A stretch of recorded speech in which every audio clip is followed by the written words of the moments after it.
Assalamualaikum warahmatullahi wabarakatuh. Jumpa lagi bersama saya Adi di channel Ngulik Sejarah. Dan pada video kali ini saya akan kembali lagi membacakan suatu kisah misteri nih. Yang kali ini ditulis oleh akun yang bernama N. Laila.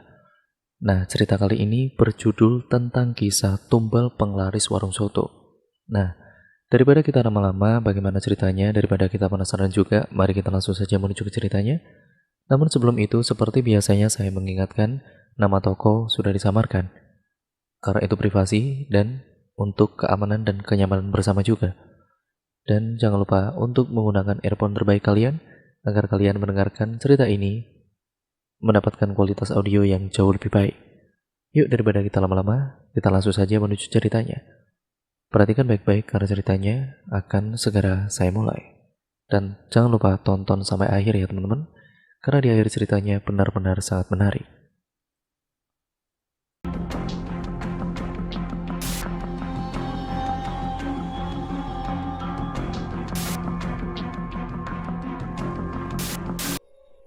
Sebuah warung soto milik Pak Aris sudah buka sejak lama, sekitar 5 tahun dibukanya. Warung sotonya Pak Aris ini berbeda dari yang lainnya. Warung soto ini berada di sebelah pinggir jalan utama, yaitu jalan raya yang letaknya sangat strategis dan banyak orang yang lewat di depan jalan raya tersebut. Pak Aris membuka warung soto tersebut karena dulunya Pak Aris bekerja di sebuah perusahaan umum. Pak Aris diberhentikan dari perusahaannya karena di perusahaannya Pak Aris bekerja itu mengeluarkan beberapa karyawannya. Karena ada suatu masalah sehingga Pak Aris menganggur. Karena bosan di rumah terus dan menganggur terus itu, akhirnya Pak Haris memiliki ide untuk membuka warung soto dengan uang yang diberikan oleh bosnya, yaitu uang pesangon untuk gaji terakhirnya Pak Haris bekerja di perusahaan tersebut. Dan uang pesangon yang diberikan oleh bosnya kepada Pak Aris itu digunakan Pak Aris untuk membuka usaha warung sotonya dengan dibantu oleh istrinya sendiri yang memasak dan juga meracik bumbu-bumbu untuk sotonya. Warungnya sotonya Pak Aris ini cukup terkenal dan laris manis di kalangan masyarakat sekitar. Karena dengan letaknya yang strategis juga dan banyak orang yang lewat di depan jalan raya, warung sotonya itu membuat beberapa orang mampir ke warung sotonya Pak Haris. Karena soto miliknya Pak Haris tersebut tergolong enak dan juga murah harganya. Apalagi di pinggir jalan raya tersebut belum ada pedagang warung soto yang mangkal, maka dari itu warung sotonya Pak Haris itu sangat digandrungi oleh para pembeli dan orang yang lewat di depan warungnya. Pak Haris selalu dibantu oleh istrinya di warung sotonya, sehingga Pak Haris tidak terlalu kewalahan untuk melayani para pembeli yang berdatangan karena warung sotonya itu sangatlah ramai. Hingga suatu ketika ada salah satu warga dari kampung yang datang merantau ke kotanya Pak Haris, dan kebetulan orang tersebut tinggal dan mengontrak di kampungnya Pak Haris juga. Kita sebut saja namanya Pak Narko. Pak Narko ini ternyata akan membuka warung soto yang ada di sampingnya warung soto milik Pak Haris. Hanya berjarak beberapa meter saja letak warung sotonya milik Pak Narko dibangun, sehingga membuat Pak Haris merasa was-was dan juga cemas. Karena ada pesaing yang jualannya sama seperti Pak Haris, yaitu dengan berjualan warung soto juga. Gimana ini Bu? Kok ada warung soto yang berada di dekat kita ya Bu? Nanti kita ada pesaingnya Bu, jawab Pak Haris. Ya sabar saja Pak, tenang saja, rezeki Mas sudah ada yang ngatur. Bapak jangan terlalu khawatir seperti itu. Iya sih Bu, tapi kan jualannya sama Bu, dan juga dekat dengan warung kita juga, jawab Pak Haris. Sudah Pak, kita yang penting terus berdoa saja supaya warung soto kita itu selalu laris, jawab istrinya. Pak Haris pun hanya menghela nafas panjangnya. Pak Narko berjualan dan membuka warung sotonya ya berjarak sekitar 5 rumah saja, dan Pak Narko mencari karyawan untuk membantu masak di dapur warung sotonya. Dan akhirnya Pak Narko merekrut Elis untuk membantu masak di warung sotonya milik Pak Narko. Bu Elis ini adalah istri dari Pak Karso. Pak Karso dan juga Bu Elis merupakan tetanggaan dengan Pak Haris. Bu Elis memang jago masak dan terkenal di kampungnya kalau masakannya enak juga. Sehingga Pak Narko yang tahu kalau masakan Bu Elis ini enak, akhirnya Pak Narko merekrut Bu Elis untuk bekerja dengan Pak Narko di warung sotonya. Bu Elis pun bersedia untuk bekerja di warungnya Pak Narko. Karena kebetulan Bu Elis ini hanya di rumah dan mengandalkan orang yang memesan masakan atau jajanan kepadanya. Jadi saat Bu Elis diperintah untuk bekerja dengan Pak Narko, beliau sangat senang sekali. Sedangkan suaminya Bu Elis ini bekerja sebagai pekerja proyek bangunan dan mereka memiliki 2 anak. Sehingga kalau Bu Elis dan Pak Karso sedang bekerja, kedua anaknya itu selalu di rumah sendirian. Untungnya anak-anaknya itu bisa mandiri dan penurut dengan kedua orang tuanya. Bu Elis dan Pak Karso memiliki 2 anak yang lumayan sudah besar-besar.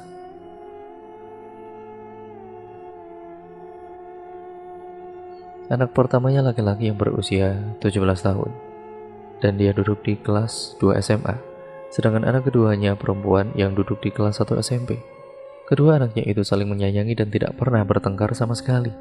Keduanya juga selalu nurut dengan kedua orang tuanya. Singkat ceritanya, warung sotonya Pak Aris itu selalu ramai dengan pembeli dan pelanggannya yang berdatangan.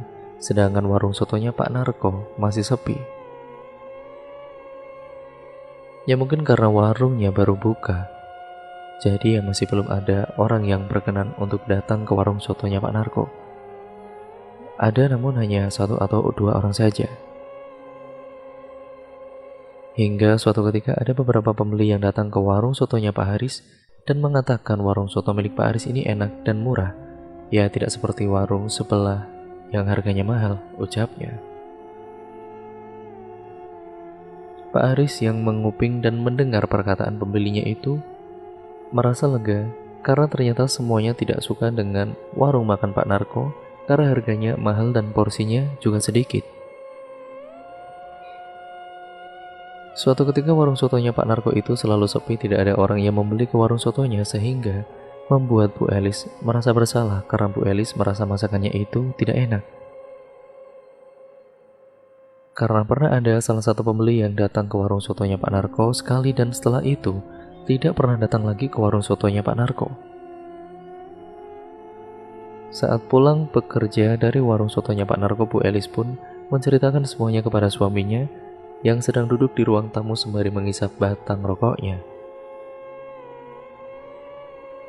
Bu Elis duduk di sampingnya Pak Karso sembari menceritakan tentang warung sotonya Pak Narko. "Pak, kenapa ya Pak? Warung sotonya Pak Narko selalu sepi? Apa karena masakannya Ibu tidak enak, jadi pembeli itu enggan untuk datang ke warung sotonya?" ucap Bu Elis. "Ibu jangan berpikiran seperti itu, mungkin itu belum rezekinya Bu, belum rezeki Pak Narko dan juga Ibu. Dan karena warung sotonya juga baru buka ya jadi ya masih sedikit orang yang datang," jawab Pak Karso menenangkan. "Tapi Pak, ada beberapa orang yang datang ke warung soto Pak Narko sekali Pak, namun setelahnya tidak pernah datang lagi." "Ya mungkin ada alasan lain Bu," jawab Pak Karso. "Iya memang sih Pak, harga soto yang ada di warungnya Pak Narko itu harganya lebih mahal dari harga soto miliknya Pak Haris," jelas Bu Elis. "Nah itu mungkin juga Bu alasannya, jadi Ibu jangan merasa bersalah," jawab Pak Karso. Bu Elis pun menghela nafas panjangnya lalu meninggalkan Pak Karso pergi ke kamar mandi, sedangkan Pak Karso masih tetap duduk di ruang tamunya. Singkat ceritanya, warung sotonya milik Pak Haris ini semakin ramai dengan pembeli dan banyak mobil serta motor yang terparkir di depan warung sotonya. Bu Elis yang melihatnya merasa kasihan dengan warung sotonya Pak Narko. Karena warung sotonya Pak Narko itu selalu saja sepi pembeli, sedangkan warung sotonya Pak Haris sangat ramai pembeli sampai ada beberapa orang yang rela mengantri demi mendapatkan soto miliknya Pak Haris itu. Pak Haris pun mencari karyawan untuk membantu masak di dapur lagi dan juga menjadi pelayan. Pak Narko yang melihat warung sotonya Pak Aris laris manis dikerubungi banyak orang itu membuat Pak Narko merasa iri dan merasa kalau tidak bisa seperti ini terus-terusan. Karena nanti bisa bangkrut warung sotonya. Akan tetapi meskipun begitu Pak Narko tidak mau untuk menurunkan harga sotonya. Padahal mungkin kalau harga sotonya diturunkan pasti warung sotonya milik Pak Narko tersebut akan laris manis juga. Namun meskipun begitu, Pak Narko memiliki beberapa alasan dengan harga sotonya yang sangat mahal itu. Karena Pak Narko harus menggaji beberapa karyawannya dan juga harus bayar biaya sewa warung sotonya yang mahal. Pak Haris pada kala itu benar-benar semakin sukses. Karena warung sotonya itu yang mungkin banyak pembelinya. Dan Pak Haris sekarang sudah bisa merenovasi rumahnya dan juga bisa membeli motor baru. Warung sotonya Pak Narko tersebut selalu saja masih sepi. Ada orang asing yang lewat depan jalan rayanya itu yang mampir ke warung soto milik Pak Narko dan itu pun 1-2 orang saja. Sedangkan Pak Narko juga harus menggaji karyawannya.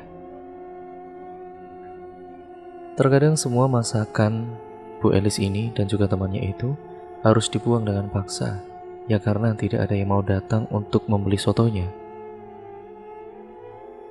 Jadi sisa makanannya itu meskipun berhari-hari dijual kembali tetap saja basi. Bu Elis merasa kalau dia sudah memakan gaji buta dari Pak Narko. Karena Bu Elis ini terkadang jika masakannya sudah selesai, dia langsung harus membantu apalagi. Sedangkan keadaan warung sotonya Pak Narko itu sudah sepi. Akan tetapi Pak Narko selalu menggaji Bu Elis dengan jumlah yang sama. Sepulangnya dari warung sotonya Bu Elis menceritakan kembali kepada suaminya. Pak, ibu merasa tidak enak pak kalau harus terus-terusan seperti ini. Ibu digaji penuh padahal ibu kerjanya cuma duduk kalau masakannya sudah selesai semua, ucap Bu Elis. Ya mau gimana lagi bu, Pak Narko juga tidak pernah menegur ibu kan? Tanya Pak Karso. Iya sih pak, tapi kan tetap saja ibu merasakan kalau ibu malah memakan gaji buta, jawab Bu Elis. Ya sudah ibu bersyukur saja dan sabar ya mungkin belum rezekinya Pak Narko. Yang penting Pak Narko masih tetap menggaji ibu dengan jumlah yang sama, jawab Pak Karso. Bu Elis pun hanya bisa terdiam mendengar apa yang dikatakan oleh Pak Karso. Singkat ceritanya, tiba-tiba saja semua karyawannya Pak Narko diberhentikan sementara dan warung soto itu akan ditutup sementara. Jadi Bu Elis harus menganggur selama beberapa hari karena Pak Narko akan pulang ke kampungnya. Katanya ada urusan yang harus diurus. Bu Elis pun menerima saja tentang pemberitahuan ataupun pemberhentian Bu Elis ini. Saat Bu Elis menganggur di rumah itu, Bu Elis ini bingung harus ngapain lagi karena bosan dan juga jenuh di rumah. Dan suatu ketika tiba-tiba ada tamu yang datang ke rumahnya Bu Elis. Assalamualaikum. Sontak Bu Elis terperanjat dan langsung ke depan untuk membukakan pintunya. Waalaikumsalam, ada Bu Haji, silakan masuk Bu, ucap Bu Elis. Bu Haji dan Bu Elis pun masuk ke dalam rumah dan mereka pun akhirnya duduk di ruang tamu. Sebelum mereka bercengkrama, Bu Elis pun pergi meninggalkan Bu Haji yang duduk di ruang tamu itu. Sebentar ya Bu, saya buatkan minuman dulu. Gak usah repot-repot, saya cuma sebentar saja kok. Gak apa-apa Bu, tunggu sebentar ya. Bu Elis pun kemudian melangkahkan kakinya menuju ke dapur untuk membuatkan minum untuk Bu Haji. Beberapa saat kemudian, akhirnya Bu Elis pun datang menghampiri Bu Haji yang duduk di ruang tamu. Bu, jadi gimana Bu? Ada apa kok tumben-tumbenan datang ke sini? Ada perlu apa? Ini Bu, di rumah saya kan mau ada syukuran. Jadi saya mau memesan nasi box sama ibu, apa bisa? Kira-kira berapa pesanan ya Bu? Ya kira-kira 200 box lah. Bisa kan Bu? Oh iya Bu, bisa Bu, jawab Bu Elis. Bu Elis pun merasa senang karena akhirnya setelah sekian lama ada orang yang mau memesan masakan kepada Bu Elis. Kapan ya Bu acaranya? Besok Bu. Jadi saya kasih uang buat DP-nya dulu ya, apa gimana Bu? "Eh, iya Bu Haji, uang DP-nya saja dulu. Nanti kalau sudah selesai semua pesanannya, ya baru Ibu bisa bayar semuanya." Bu Haji pun kemudian mengambil uang yang ada di dalam tasnya dan lalu memberikan uangnya kepada Bu Elis. "Ini ya Bu uangnya, sebagai DP," ucap Bu Haji sembari memberikan uang kepada Bu Elis. "Iya terima kasih ya Bu, terima kasih banyak." Setelah itu Bu Haji pun langsung berpamitan untuk pulang. Hari itu juga Bu Elis membelikan bahan-bahan masakan untuk membuat lauk nasi boxnya. Bu Elis pergi ke pasar dengan diantarkan oleh anak pertamanya yang pergi ke pasar. Setelah semuanya sudah dibelanjakan bahan-bahan masakannya, Bu Elis dan anaknya pun pulang ke rumah. Dan keesokan paginya petang-petang sekali Bu Elis sudah terbangun dan kedua anaknya juga ikut bangun untuk membantu Bu Elis memasak di dapurnya. Anak pertamanya membantu menata kardus untuk tempat isi boxnya, sedangkan anak keduanya itu membantu mengiris bumbu-bumbu untuk masakan ibunya. Bu Elis memasak pagi-pagi sekali karena nanti sore pesanan 200 box nasinya harus diantarkan ke rumahnya, yaitu ke rumahnya Bu Haji. Pagi itu semuanya sibuk memasak di dapur sedangkan suaminya Bu Elis itu pergi bekerja, jadi dia tidak bisa membantu ikut memasak istrinya. Singkat ceritanya sore harinya setelah semua merasakan pesanannya Bu Haji itu sudah selesai dan Bu Elis pun langsung mengantarkan pesanannya ke rumah Bu Haji dengan diantarkan oleh anak pertamanya. "Assalamualaikum," ucap Bu Elis. "Waalaikumsalam Bu Elis, silakan masuk Bu." Bu Elis dan anaknya pun masuk ke dalam rumahnya Bu Haji dengan membawakan pesanan masakan nasi box yang jumlahnya 200 box itu. Dengan dibawakan dan dibantu oleh anaknya masuk ke dalam rumahnya Bu Haji, lalu Bu Haji pun masuk ke dalam kamarnya untuk mengambilkan uang untuk membayar pesanan nasi box Bu Elis. Dan beberapa saat kemudian Bu Haji keluar dan menghampiri ke arah Bu Elis. "Ini Bu, uangnya, terima kasih ya," ucap Bu Haji sembari memberikan uang kepada Bu Elis. "Iya Bu, terima kasih ya. Kalau begitu saya permisi terlebih dahulu," jawab Bu Elis.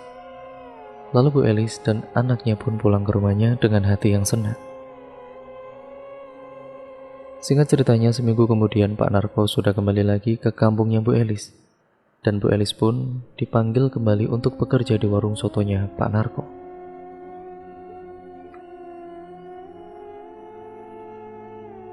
Akhirnya setelah seminggu Bu Elis dan beberapa temannya itu dipanggil lagi untuk bekerja di warung sotonya.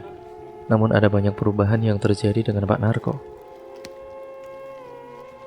Pak Narko yang biasanya setiap harinya mengecek ke dapur untuk melihat kerja para karyawannya itu, sekarang sudah tidak pernah lagi. Dan suatu ketika saat Bu Elis datang lebih awal,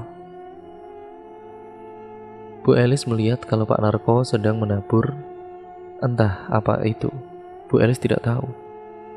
Benda itu ditaburkan di sekeliling warung sotonya milik Pak Narko. Namun Bu Elis yang sebenarnya penasaran tidak ingin menanyakan secara langsung kepada Pak Narko, karena menurut Bu Elis itu bukan urusannya. Bu Elis langsung pergi ke dapur untuk menyiapkan bumbu masakannya. Dari hari itu benar-benar langsung ramai sekali banyak pembeli orang yang datang ke warung sotonya Pak Narko. Sampai Bu Elis harus memasak bumbu-bumbunya dan sotonya beberapa kali karena stok yang sebelumnya sudah habis. Pelayan dan juga karyawan yang lainnya di dapur pun kewalahan karena mendadak saja warung sotonya Pak Narko itu seketika ramai orang pembeli dan membuat Bu Elis terkejut tidak seperti biasanya. Tapi meskipun begitu Bu Elis pun senang ya karena warungnya Pak Narko ini menjadi ramai sekali. Sedangkan Pak Haris mengeluh karena tiba-tiba saja warung sotonya Pak Haris menjadi sepi. Semua pelanggan dan pembeli yang datang ke warung sotonya Pak Haris berpindah haluan semuanya ke warung sotonya Pak Narko. membuat Pak Aris pusing dan keheranan kenapa tiba-tiba warung sotonya menjadi sepi sedangkan warung sotonya Pak Narko menjadi sangat ramai. Sehingga membuat karyawannya Pak Aris itu hanya terduduk, terdiam, merenungi, dan mengantuk. Ya karena sepi pembeli sama sekali tidak ada yang datang ke warung sotonya. Sama seperti warung sotonya Pak Narko sebelumnya, yang selalu sepi dan tidak ada pembeli yang datang. Bu, ini gimana bu? Kok warung soto kita kok jadi sepi bu, sedangkan warungnya sebelah milik Pak Narko itu kok menjadi sangat ramai ya? Ucap Pak Haris. Sabar pak, mungkin itu sudah rezekinya kita pak. Kita harus sabar. Ya, rezeki kan sudah ada yang mengatur, dan tidak selamanya juga warungnya kita akan ramai terus, jawab istrinya. Iya sih bu, tapi kalau warung soto kita sepi terus begini ya, kita bisa bangkrut bu. Ya sabar pak, kita selalu berdoa saja sama Allah. Dan bapak jangan pernah iri dengan rezeki orang lain, ucap istrinya. Pak Aris pun hanya bisa menghela nafas panjang, dan singkat ceritanya, warung soto miliknya Pak Narko ini semakin hari semakin ramai sekali. Sampai akhirnya Pak Narko mencari karyawan baru untuk membantu bekerja di warung sotonya. Dan karena warung sotonya Pak Narko ini selalu ramai, setiap harinya warung sotonya itu pun buka dari pagi hingga malam. Sehingga beberapa karyawannya itu dibagi menjadi 2 shift, begitu juga dengan Bu Elis. Sekarang juga warung sotonya Pak Narko semakin berkembang. Pak Narko membangun warung sotonya itu menjadi lebih gede lagi dan bahkan menjadi per lantai 2. Karena warung dan juga lahan tanah tersebut sudah dibeli oleh Pak Narko, jadi warung tersebut sudah menjadi hak miliknya Pak Narko. Sehingga Pak Narko membangun warungnya menjadi 2 lantai supaya para pembelinya yang lain itu bisa kebagian tempat makannya. Karena sebelumnya para pembelinya itu harus mengantri dan gantian tempat duduknya. Suatu ketika Bu Elis mendapatkan shift malam. Saat sekitar pukul 8 malam saat Bu Elis sedang memasak sendirian di dapur, Bu Elis melihat kalau ada sosok pocong yang berdiri di pojok dapurnya dan menatap tajam ke arahnya. Sosok pocong itu berwajah hitam dengan matanya yang melotot dan mulutnya yang menganga menyeramkan. Sosok pocong itu perlahan-lahan melompat ke arahnya Bu Elis dan tiba-tiba saja tubuhnya Bu Elis ini kaku tidak berdaya. Saat Bu Elis mau berteriak itu mulutnya susah untuk dibuka, seperti sudah dikunci rapat-rapat mulutnya, sehingga Bu Elis hanya bisa berdiri dengan keadaan tubuhnya yang terbujur kaku. Dan keadaannya di dapur malam itu benar-benar sepi, tidak ada siapa-siapa, hanya ada Bu Lili saja. Karena yang lainnya berada di luar untuk membantu melayani para pembeli. Saat itu juga Bu Elis melihat kalau sosok pocong itu menghampiri ke kuah soto yang berada di dalam panci besar yang sedang dimasak oleh Bu Elis. Sosok pocong itu mengeluarkan ludahnya, lalu ludah tersebut jatuh ke dalam panci tersebut dan bercampur dengan kuah sotonya. Dan itu mungkin rasanya enak sekali ya teman-teman. Dan setelah itu beberapa saat kemudian sosok pocong berwajah hitam itu tiba-tiba saja menghilang entah kemana dengan meninggalkan asap tebal di hadapan Bu Elis. Saat pocong itu pergi tiba-tiba saja Bu Elis ambruk pingsan di dapur. Dan beberapa saat kemudian ada karyawan yang datang ke dapur dan melihat Bu Elis sedang pingsan.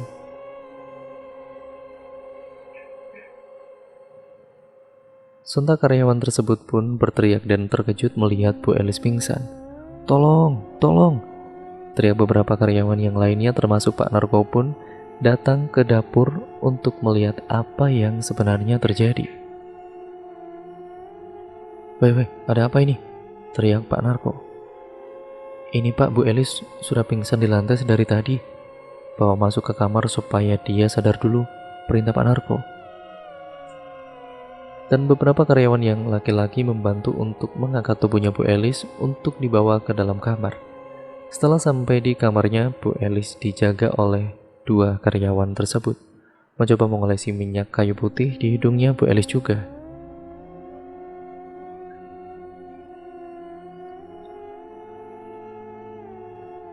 Dan Bu Elis pun setelah 20 menit akhirnya tersadarkan diri.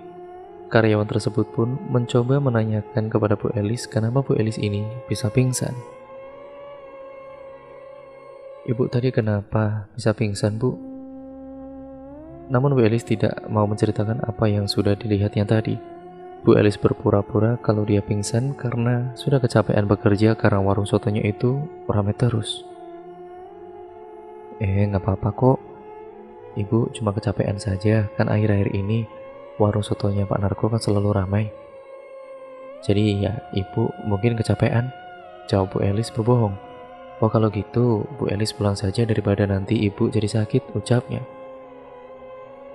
Lalu karyawan tersebut pun menceritakan kepada Pak Narko kalau Bu Elis pingsan karena kecapean. Pak Narko pun mengizinkan Bu Elis untuk pulang lebih awal. Karena tubuhnya Bu Elis masih terasa lemas, akhirnya Bu Elis diantarkan pulang oleh karyawan yang lainnya sampai ke rumahnya. "Assalamualaikum," ucap karyawannya. "Waalaikumsalam." "Loh, ibu kenapa?" tanya Pak Karso dengan cemas. Pak Karso yang saat itu di rumah pun terkejut saat melihat istrinya sangat lemas tidak berdaya. "Jadi tadi Bu Elis pingsan Pak di dapur, ya mungkin karena kecapean kerja terus. Bu Elis dibiarkan untuk istirahat saja ya Pak," ucap salah satu karyawannya Pak Narko. "Ya Allah Bu, makanya jangan capek-capek Bu," ucap Pak Karso. Lalu karyawan yang mengantarkan Bu Elis itu pun berpamitan untuk pulang. Sedangkan Bu Elis membaringkan tubuhnya di kamarnya. "Kamu itu kenapa Bu sebenarnya Bu?" Akhirnya Bu Elis pun menceritakan semuanya ke suaminya tentang apa yang dilihatnya tadi. "Jadi tadi itu Pak, waktu ibu sedang di dapur sendirian, ibu melihat kalau ada sosok pocong yang menatap ibu. Dan tiba-tiba saja tubuh ibu terasa kaku, mau teriak saja tidak bisa Pak. Sosok pocong itu perlahan menghampiri ke panci dan mengeluarkan ludahnya Pak masuk ke dalam panci soto itu. Setelah pocong itu kemudian pergi Pak, ya langsung pingsan ibu pada kali itu," jelas Bu Elis. "Astagfirullah, gak bener itu Bu warung soto Bu. Warung sotonya Pak Narko pasti ada sesuatunya Bu." Ibu juga merasa begitu Pak, karena akhir-akhir ini warung sotonya Pak Narko itu mendadak ramai pembeli dan tidak pernah sepi. Dan itu benar-benar secara mendadak. "Tapi Bapak jangan cerita ke siapa-siapa dulu ya Pak. Cuma kita saja berdua Pak yang tahu."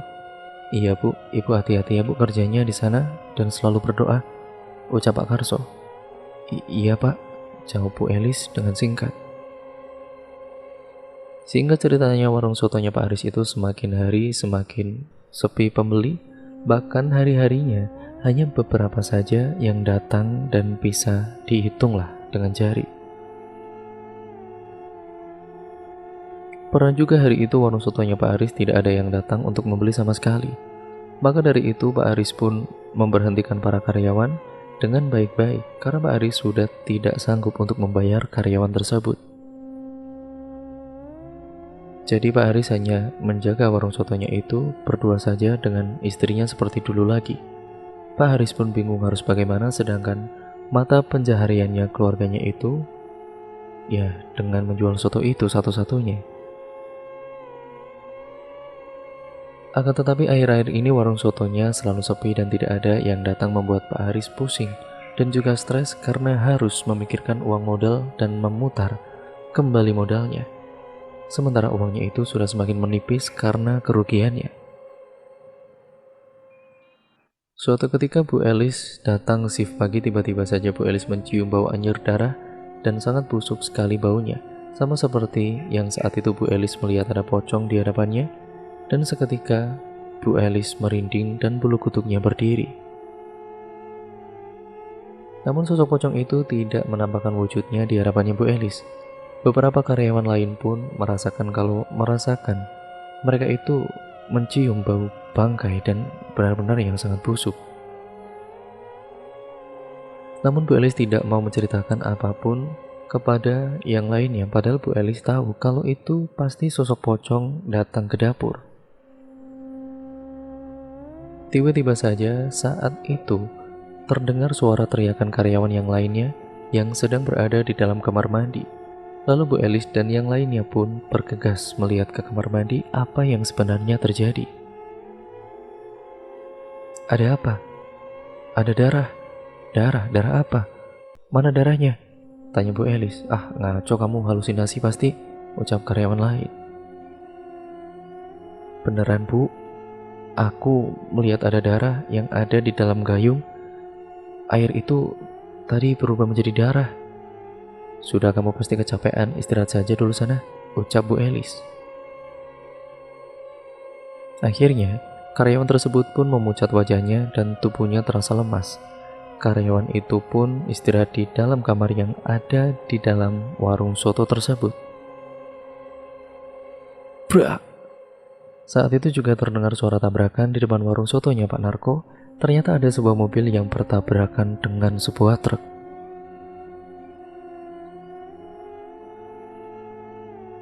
Semuanya pun melihat ke arah jalan raya dan ada beberapa korban yang meninggal akibat kecelakaan tersebut. Bu Elis pun mengelus dada melihat kecelakaan tersebut karena mobil dan truk tersebut terlihat sangat ringsek dan benar-benar rusak parah.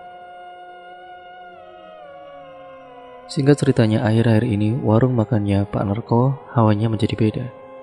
Sangat panas dan tidak seperti dulu lagi, padahal sudah ada beberapa kipas di situ. Di dapur juga sudah disediakan kipas. Namun Bu Elis masih tetap merasakan hawa panas dan rasanya sangat hampa. Suatu ketika saat Bu Elis sedang memasak kuah soto, tiba-tiba Bu Elis melihat kalau kuah sotonya tersebut berubah warnanya menjadi merah kehitaman seperti darah. Bu Elis kemudian mencoba untuk mengucek kedua matanya, dan saat itu juga kuah sotonya berubah menjadi seperti semula. Sontak Bu Elis terkejut dan bingung dibuatnya. Meskipun begitu, Bu Elis masih tetap untuk tidak menceritakan kepada yang lainnya demi menjaga warung sotonya Pak Narko tersebut. Namun berhari-hari berbulan-bulan gangguan tersebut terus dialami oleh Bu Elis saat bekerja. Pernah suatu ketika Bu Elis mencoba melihat ke depan keadaan warungnya. Bu Elis melihat ada dua sosok pocong yang berdiri di depan pintu warung sotonya Pak Narko. Dua sosok pocong itu seperti sedang menyambut kedatangan para pembeli, namun para pembelinya itu tidak melihat wujudnya sosok pocong tersebut. Sontak Bu Elis yang melihat dua sosok pocong itu pun terkejut dan tidak menyangka. Astagfirullah, ucapnya sambil mengelus dada. Sedangkan warung sotonya Pak Haris sudah diambang kebangkrutan. Karena merasa ada yang janggal dengan warung sotonya Pak Haris sendiri, akhirnya Pak Haris pun merencanakan niatnya untuk mendatangi ke salah satu kiai yang pintar. Assalamualaikum. Waalaikumsalam, jawab Pak Kiai dengan menyambut ramah. Silakan masuk Pak, Bu, ucap Pak Kiai itu. Pak Haris dan juga istrinya pun masuk ke dalam dan juga duduk berhadapan dengan Pak Kiai. Ada apa ini Pak, Bu? Jadi gini Pak, akhir-akhir ini warung saya ini sepi pembeli, tidak ada pembeli yang datang sama sekali Pak ke warungnya saya. Tolong Pak, terawangkan sebentar Pak. Sebenarnya apa yang terjadi? Ucap Pak Haris. Sebentar Pak, saya masuk ke dalam dulu. Lalu Pak Kiai itu meninggalkan Pak Haris dan istrinya masuk ke dalam kamar untuk melakukan sholat hajatnya. Dan beberapa saat kemudian, setelah selesai melaksanakan sholat hajatnya, Pak Kiai kembali menghampiri Pak Haris dan istrinya. Pak Kiai pun datang dengan menggeleng-gelengkan kepalanya. Gimana Pak Kiai? Tanya Haris penasaran. Warung Bapak ini ada yang usil, ada yang mencoba menutup warungnya Bapak. Kalau boleh tahu siapa ya Pak orangnya Pak? Tanya Pak Haris.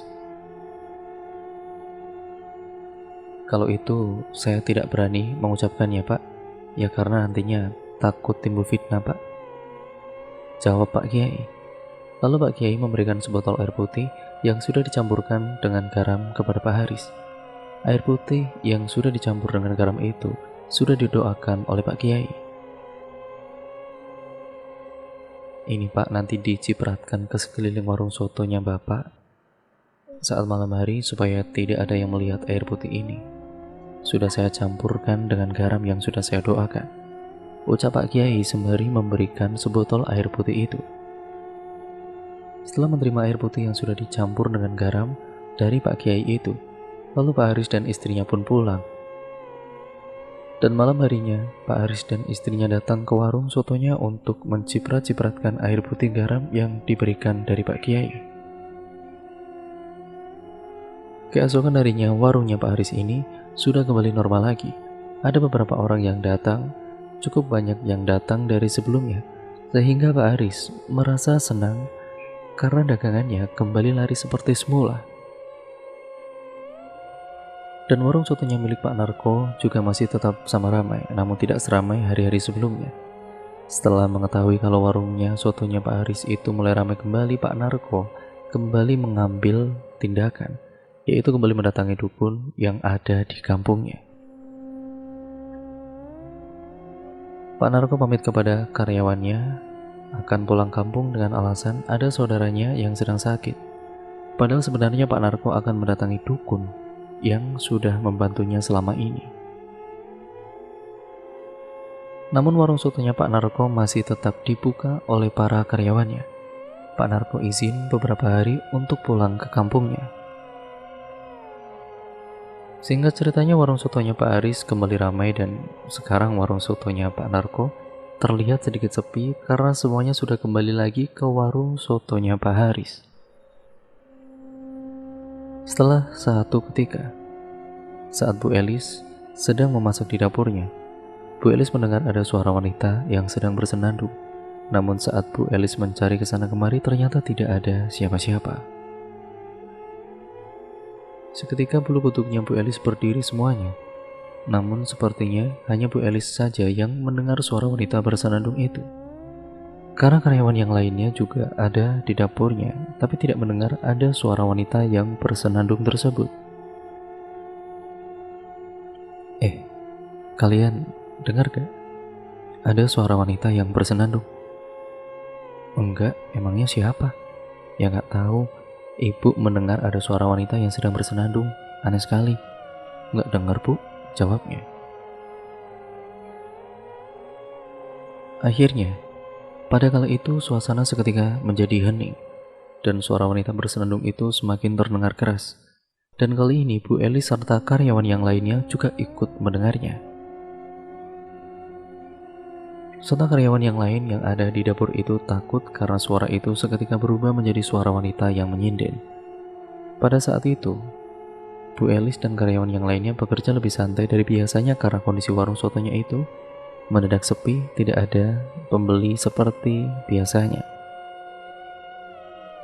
Singkat ceritanya, beberapa hari kemudian, akhirnya Pak Narko pun pulang kembali ke warung sotonya. Dan warung sotonya Pak Narko kembali ramai seperti semula. Sedangkan warung sotonya milik Pak Haris itu menjadi sepi lagi. Hanya ada beberapa orang yang datang ke warung sotonya Pak Haris. Suatu ketika ada salah satu pembeli yang datang ke warung sotonya Pak Narko itu. Pembeli itu ternyata memiliki kelebihan untuk melihat sosok-sosok yang tidak kasat mata. Dan pada akhirnya pembeli itu tidak betah makan soto di warung sotonya Pak Narko karena melihat ada beberapa sosok pocong yang tidak kasat mata itu sedang berada di warung sotonya Pak Narko. Pembeli indigo itu melihat ada sosok pocong, sosok genderuwo, sosok kuntilanak, sehingga pembeli indigo itu pun mempercepat makannya karena tidak merasa nyaman ditatap tajam oleh sosok-sosok tersebut. Dan pembeli indigo itu mengatakan kepada Bu Elis yang saat itu sedang melayani pembeli itu, dan pembeli indigo itu pun berbisik di telinganya Bu Elis. Bu, di sini kok banyak mereka ya? Maksudnya Mbak, banyak sosok-sosok yang tidak kasat mata yang menjaga warung soto ini. Sepertinya pemiliknya telah melakukan pesugihan penglaris Bu, ucapnya. Sontak, Bu Elis pun terkejut dengan apa yang dikatakan oleh pembeli itu.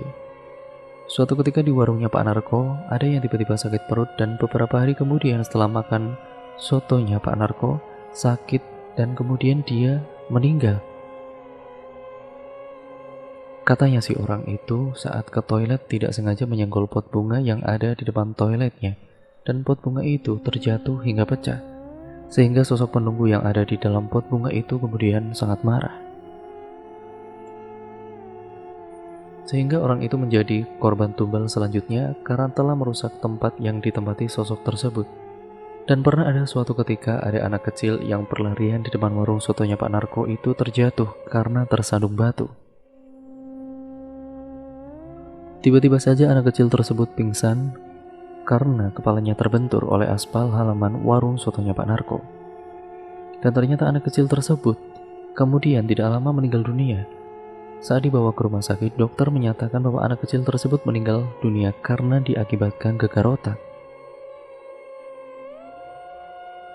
Dan semenjak terjadinya berbagai peristiwa tersebut, beberapa pelanggannya itu tidak berdatangan kembali ke warung sotonya Pak Narko, dan hanya ada beberapa orang saja yang datang ke warung sotonya Pak Narko ini. Dan tidak hanya itu, warung soto milik Pak Aris juga masih sama terlihat sepi. Bu Elis yang merasa sudah tidak enak dan tidak nyaman bekerja di warung sotonya miliknya Pak Narko ini. Dia menceritakan kepada suaminya karena akhir-akhir ini Bu Elis selalu mendengar suara-suara dan gangguan-gangguan yang tidak nyaman. Pernah saat berangkat shift malam, Bu Elis melihat ada sosok genderuwo dengan bayangan hitam yang berdiri tegap dengan tubuh yang tinggi besar. Dan bayangan itu semakin nyata membentuk wujud genderuwo. Sosok genderuwo tersebut pun sangat berbulu lebat dan hitam. Pokoknya menyeramkan. Dan semenjak kejadian itu, Bu Elis menjadi sakit. Sudah beberapa hari ini Bu Elis tidak berangkat bekerja karena sakitnya demam tinggi dan tubuhnya pun sangat menggigil. Sudah diperiksakan ke satu dokter, ke dokter yang lain juga, akan tetapi semua dokter memberikan resep obat yang sama, akan tetapi sakitnya Bu Elis ini tidak kunjung sembuh juga. Sampai akhirnya Pak Karso menyarankan pada Bu Elis untuk berhenti bekerja saja di situ. Bu, Ibu lebih baik keluar saja Bu, daripada Ibu kenapa-napa. Ibu keluar saja dari pekerjaan Ibu, karena Bapak takut Ibu kenapa-napa di sana. Intinya seperti itulah Bu. Apalagi Ibu sekarang menjadi sakit-sakitan seperti ini. Bapak yakin kalau warung soto miliknya Pak Narko itu tidak beres Bu, ucap Pak Karso. Iya Pak, nanti Ibu akan bilang sama Pak Narko mau mengundurkan diri dari kerjaan Ibu itu.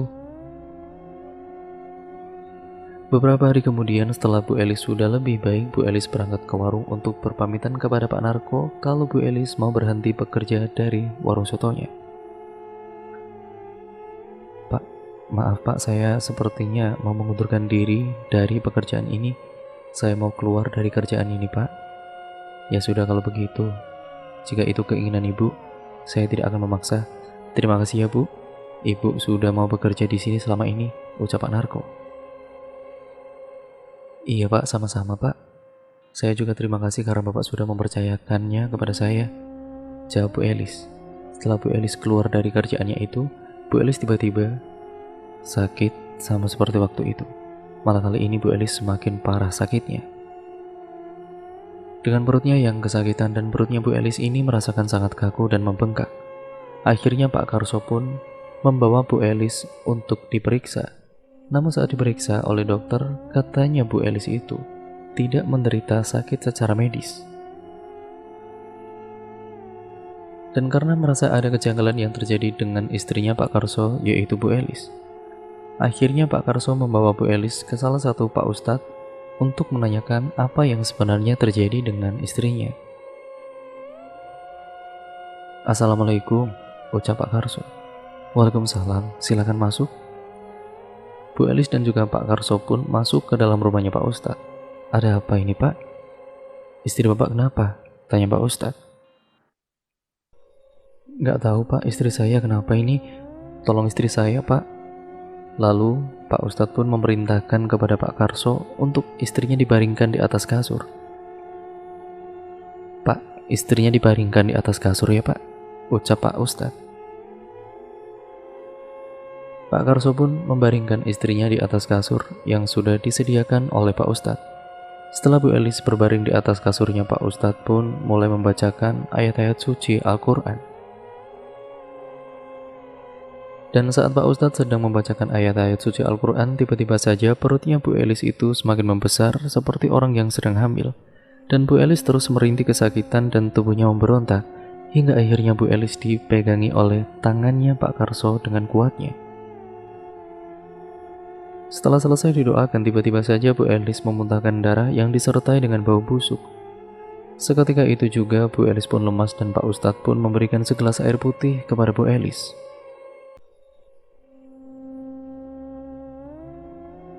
Bu Elis pun dengan perlahan-lahan meneguk air putih yang diberikan kepadanya. Kata Pak Ustadz, Bu Elis ini telah disantet oleh seseorang. Dan setelah sudah disembuhkan oleh Pak Ustadz, Bu Elis dan Pak Karso pun pulang kembali ke rumahnya. Namun perutnya Bu Elis ini masih saja terlihat membesar. Seminggu kemudian perutnya Bu Elis merasakan sangat sakit sekali dan terasa keras serta kencang. Sampai pada akhirnya Bu Elis ini kejang-kejang. Dan kedua matanya melotot hingga terlihat putih semua. Kedua matanya tidak terlihat bola matanya yang hitam. Suaminya Bu Elis, Pak Karso pun panik dan bingung harus berbuat apa. Dan sampai pada akhirnya Bu Elis mengembuskan napas terakhirnya. Pak Karso benar-benar masih tidak terima dengan meninggalnya istrinya tersebut, yang tidak wajar tentunya. Hingga akhirnya Pak Karso pun mendatangi ke tempatnya rumah Pak Ustadz. Ada apa lagi Pak? Pak, istri saya kemarin baru saja meninggal dunia Pak. Dan saya merasa kalau istri saya itu meninggal bukan karena disantet Pak, tapi sudah dijadikan tumbal oleh pemilik warung soto itu Pak, ucap Pak Karso. Sontak Pak Ustadz pun turut prihatin atas meninggalnya Bu Elis. Kan keduanya kemudian mendatangi ke warung soto Pak Narko pada saat warung soto itu sudah tutup. Malam itu juga Pak Karso dan Pak Ustadz mendatangi warung yang diduga Pak Karso telah melakukan pesugihan penglaris. Saat sampai di depan warung sotonya Pak Narko, Pak Ustadz langsung menerawang dan membacakan doa-doanya. Dan saat mata batinnya Pak Ustadz telah dibuka, memang di dalam dan juga di warung sotonya Pak Narko itu terdapat banyak sekali sosok-sosok yang tidak kasat mata untuk media penglarisnya.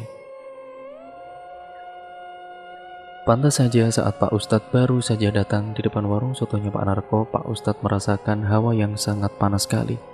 Pak Ustadz membuka mata batinnya dan membaca situasi yang terjadi pada saat itu Bu Elis bekerja di sini. Ternyata kata Pak Ustadz, saat sebelum Bu Elis sakit, Bu Elis telah melakukan kesalahan yang membuat Bu Elis itu sakit. Bu Elis telah menemukan sebuah boneka pocongan yang berada di pojok dapur di bawah lemari dapur warung saat Bu Elis sedang menyapu di sana. Dan karena tidak tahu itu apa, Bu Elis sapu boneka pocongan tersebut dan dibuang begitu saja ke tempat sampah lalu dibakar. Dan Bu Elis lah yang dijadikan tumbal pesugihan penglaris warung sotonya Pak Narko selanjutnya. Dan semenjak kejadian itu, warung sotonya Pak Narko menjadi sepi kembali seperti semula, dan para karyawannya pun semuanya dikeluarkan karena Pak Narko sudah tidak dapat lagi untuk menggaji para karyawannya.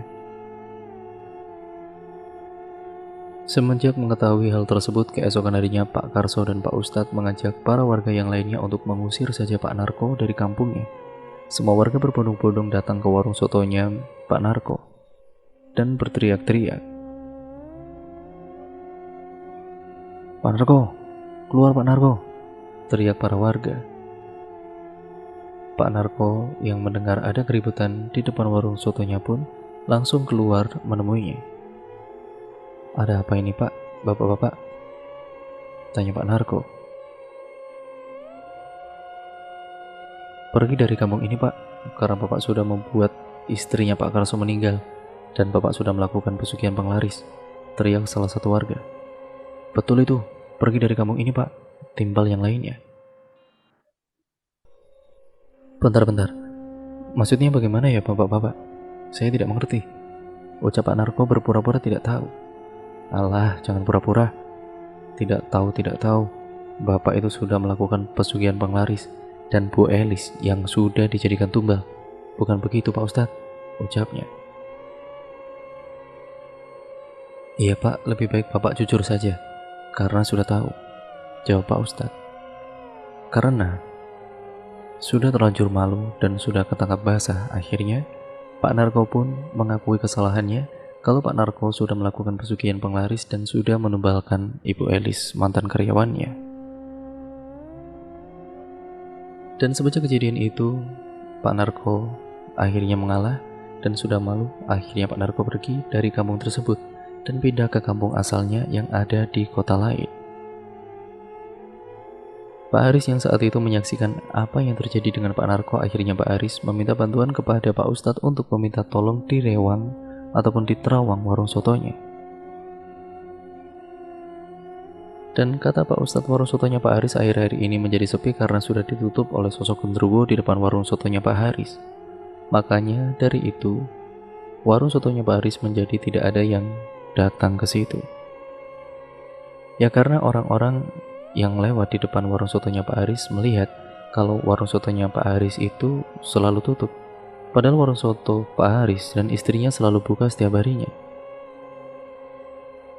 Dan dari kejadian itu akhirnya warung soto milik Pak Haris banyak pembeli dan pelanggan yang datang ke warung sotonya sekarang.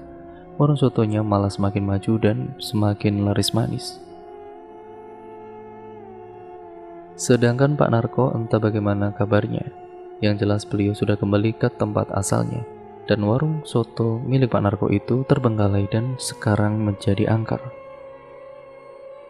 Setiap bulannya di jalan raya tersebut depan warung soto Pak Narko itu selalu saja terjadi kecelakaan. Dan orang yang kecelakaan itu yang tepat berada di depan warung sotonya Pak Narko selalu meninggal dunia. Semoga kita bisa mengambil pelajaran dari kejadian ini bahwa jangan pernah melakukan perbuatan yang dilanggar oleh Allah ya teman-teman. Dan percayalah bahwa segala usaha yang dibangun semua rezekinya sudah diatur oleh Allah SWT. Dan rezeki tidak akan pernah tertukar dengan yang lainnya karena sudah tertakar di masing-masing manusia.